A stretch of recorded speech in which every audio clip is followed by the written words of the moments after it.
Voici donc Fanjo. Et Faya. Ah, deux petits chats européens, ou dit vulgairement chats de gouttière. Tous les deux sont âgés de 6 ans et ils sont un peu les enfants de Corinne et de son conjoint. Ils font complètement craquer la jeune femme.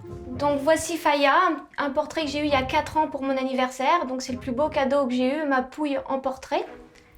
Et j'ai également eu Fanjo, mon petit bout d'amour, qui a pris le temps de poser pour sa maîtresse. Je ne suis pas du tout surprotectrice avec mes chats. Pas du tout. Mais alors, pas du tout. Quoique avec Faya, peut-être. Non, si, je suis un peu galère. Heureusement, j'ai pas d'enfant, parce que je crois que ce serait la catastrophe. Mais pourquoi dites-vous cela, Corinne? Coucou. Coucou. Maman, j'ai honte. On nous regarde. Faya. J'ai honte, maman. Faya.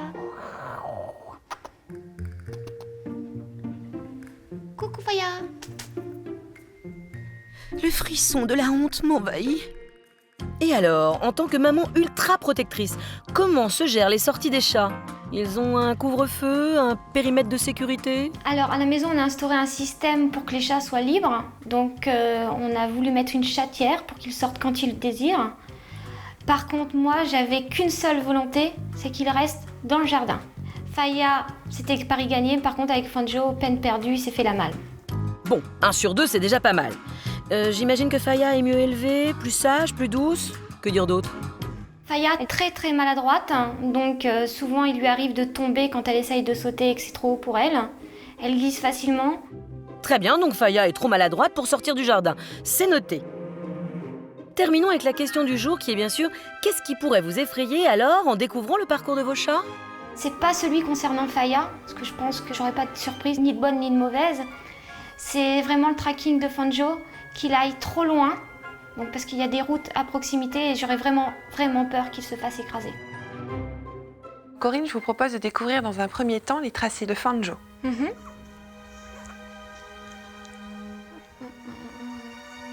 Il franchit pas une des 2 lignes que je m'étais fixées, cette route, qui est un grand axe, pour après rejoindre la Loire. Je me suis dit, il sera peut-être intéressé par la Loire. La ligne, il la franchit pas, donc ça me va tout à fait. J'espère qu'il la franchira jamais. Et la deuxième ligne? C'est vraiment bien plus haut, oui. C'est la grande nationale. Et là, vous voulez pas qu'il bien sûr qu'il passe Ah non, sur c'est la nationale et là, non. Ça vous va?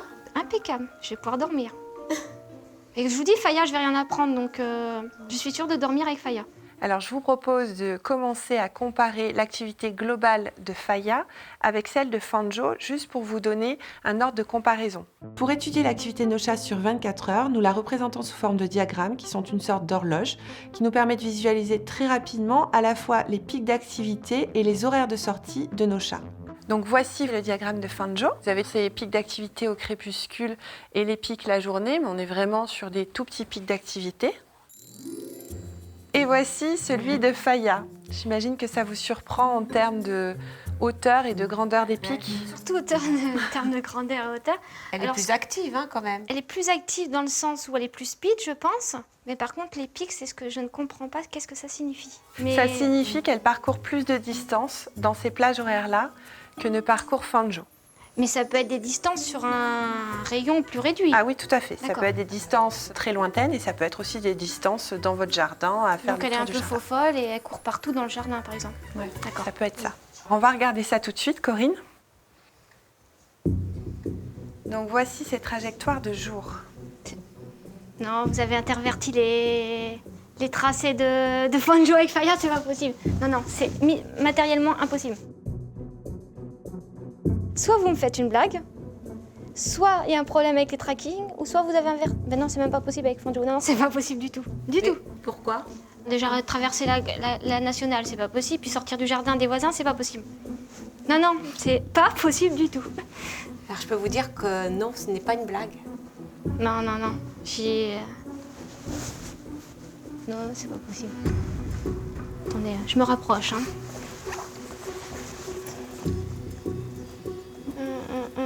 Bon, je vois pas ce qui peut l'attirer là-bas déjà. Non, c'est pas possible. Alors, moi, je peux vous affirmer qu'en fait, c'est vraiment possible puisqu'on a reconfirmé et vérifié plusieurs fois l'ensemble des données. On a vérifié d'une part qu'il n'y ait pas eu interversion entre les 2 boîtiers GPS. Ouais, je faisais très attention à ça, donc Voilà. non. Et on a vérifié d'autre part que ce type de trajectoire chez Faya se répétait de jour en jour. Et c'est bien le cas. D'abord, j'ai pas le choix. Alors là, tant avec Fanjo, je vous ai dit je vais dormir calmement, que là, je suis dépitée. Ça se voit, non? Je suis morte. Très clairement, elle passe quand même la très grande majorité de son temps chez vous. Ah mais ça me rassure pas du tout. Hein. Mais effectivement, elle remonte. Alors c'est une fois, mais c'est quelque chose qu'on a vu quotidiennement, donc au moins une fois par jour. Elle a un amant ou quoi? Jusqu'à ce magasin de moto. Ah bon, c'est hallucinant. Tous les jours, elle a un rendez-vous. Oui, elle a rendez-vous galant ou je ne sais quoi, mais traverser la nationale, n'importe quoi. Elle est peureuse. Elle va là où il y a le plus de voitures, donc je reviens pas. J'ai pas le choix, hein. Il y a beaucoup de voitures quand même dans la zone. Oui, où elle va. merci. Merci de me le rappeler, hein. C'est très gentil. Merci, Titia. Je m'attendais pas à ça. Fanjo, pas de surprise. Il est limite plus sportif que moi, mais c'est tout. Mais alors Faya, j'y crois toujours pas. Donc je pense qu'à la maison, je vais surveiller. Et je crois que je vais racheter un GPS pour refaire moi-même les données, même si je sais que c'est tous les jours, durant 4 semaines qu'elle a fait ça. Ça a du mal à passer. Corinne redécouvre son chat. Faya est loin d'être l'être fragile et maladroit qu'elle pensait avoir. Et cette révélation va tellement la hanter qu'elle va même pousser la jeune femme dans quelques jours à mener sa propre enquête. Faya, t'es là? Faya! Encore troublée par cette révélation, ce matin, Corinne a décidé de prendre non pas le chat, mais le taureau par les cornes. Sa mission, découvrir comment Faya sort du jardin et pourquoi elle traverse cette nationale, si fréquentée, pour se rendre dans un magasin de moto. Fanjo, viens, on va voir où Faya passe. Viens, mon petit bout d'amour, viens, on va faire l'enquête. Tu m'aides? Oui, fais-moi voir où Faya passe, s'il te plaît. Bon, le début, je l'ai. T'inquiète, Fanjo, c'est pour après, j'ai besoin de toi. Le point de départ se trouve ici. Ah bah oui, ça c'est vrai pour Fanjo, mais aussi pour Faya. La preuve en images.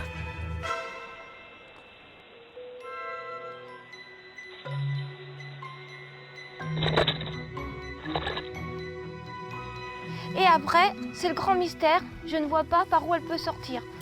Faya, ma pouille. Faya, allez. On va ouvrir ça, on va regarder le petit tracking. On se trouve là. Et il y a trop de tracés autour de la maison pour savoir exactement, je pense, d'où elle sort. On va aller à la fois par là et à la fois par là. On va essayer de voir les failles qu'il y a autour de la maison. Alors là, il n'y a aucune faille, mais aucune. Donc c'est même pas la peine d'espérer qu'elle passe par ici. Bon, il y a certaines voitures qui vont un petit peu vite à mon goût. Je crois que c'est limité à 50, donc elle doit y être. Hein.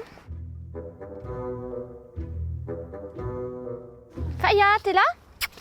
Faya! Bon, là, il y a un attention au chien, donc je pense pas quand même qu'elle soit aussi téméraire que ça. Ma pouille! Faya! Faya! Le jardin du voisin se trouve ici. Soit elle saute directement, ça fait une petite hauteur tout de même. Donc ça fait au moins 2 mètres, alors qu'elle est tellement maladroite, j'en suis sur le cul. Eh ben pourtant Corinne, c'est bien le passage secret de Faya. Un mystère résolu. Reste maintenant à savoir ce que Faya va chercher au magasin de moto. Est-ce que t'as vu Faya, toi? Est-ce que tu vas au magasin de moto, toi aussi? T'as ton permis?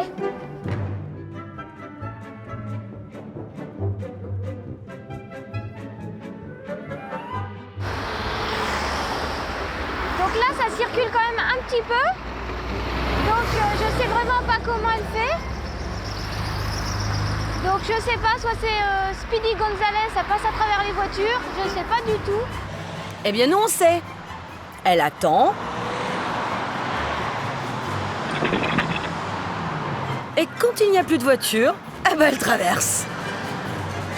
Donc moi je vais pas traverser ici. Pour aller voir le magasin, on va aller prendre les passages cloutés.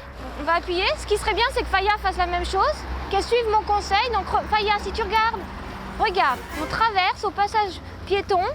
Le petit bonhomme est vert. On arrive enfin au fameux magasin de moto. Donc on va aller voir ce qui l'attire. Est-ce des souris ou un éventuel compagnon? Faya aurait-elle un faible pour les chats motards? Bon, il n'y a pas l'air d'avoir ni chat ni souris. Faya! Ma pouille! Faya! Un chien? Pas de chat, pas de trou, pas de souris. J'ai un cadavre. Ah, c'est un rat. Ça ressemble vraiment à un rat. Bon, après, il est tellement décomposé. Mais bon, vu les dents, la patte, c'est répugnant.